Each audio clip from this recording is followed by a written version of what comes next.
नमस्कार मंडळी, आज आपण पौष्टिक असे दुधीचे पराठे बनवणार आहोत. चला तर रेसिपी स्टार्ट करूयात. त्यासाठी मिक्सरच्या भांड्यामध्ये हिरवी मिरची, लसूण, कोथिंबीर आणि अद्रकचे तुकडे टाकून बारीक करून घेऊयात. आता परातीमध्ये आपण गव्हाचं पीठ, बाजरीचं पीठ, बेसन पीठ, आपण ज्वारीचं पण पीठ टाकू शकतो. त्यानंतर त्याच्यामध्ये ओवा,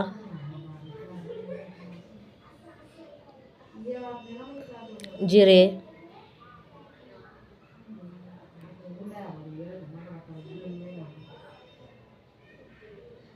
व बारीक चिरलेला कांदा टाकून घेऊयात. बारीक चिरलेली कोथिंबीर, हळद,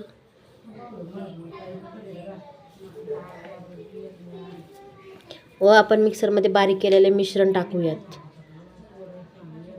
कोथिंबीर, आलं, लसूण आणि हिरवी मिरचीचं.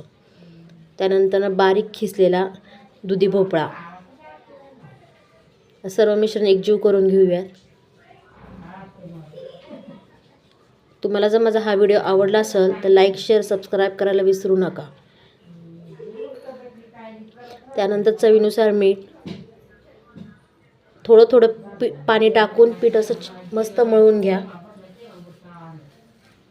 अशा प्रकारे आपलं पीठ मळून तयार आहे. आता आपण पोळपाटावरती ओला कपडा घेतला आहे कॉटनचा आणि एक साईडला तवा ठेवला आहे मी गॅसवर गरम करायला. त्या कपड्यावर असं थोडंसं पाणी टाकून घ्यायचं आणि त्याच्यामध्ये मळलेल्या पिठाचा छोटासा गोळा घ्यायचा आणि असं हाताला पाणी लावून लावून ते असं मस्त थापून घ्यायचं.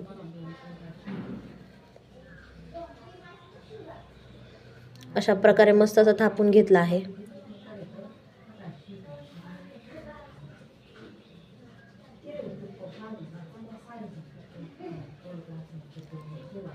आता आपला तवा छान असा गरम झाला आहे.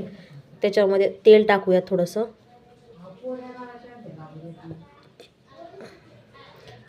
आणि अशा प्रकारे आपण त्या तव्यावर पराठा टाकणार आहोत आणि वरून पाणी टाकूयात, थोडंसं शिपडूयात आणि मग कापड काढायचं.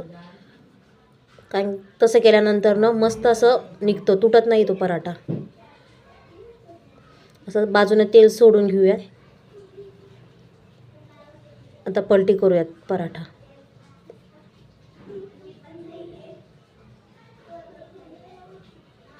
दोन्ही साईडनं असं छान असं खरपूस भाजून घ्यायचा.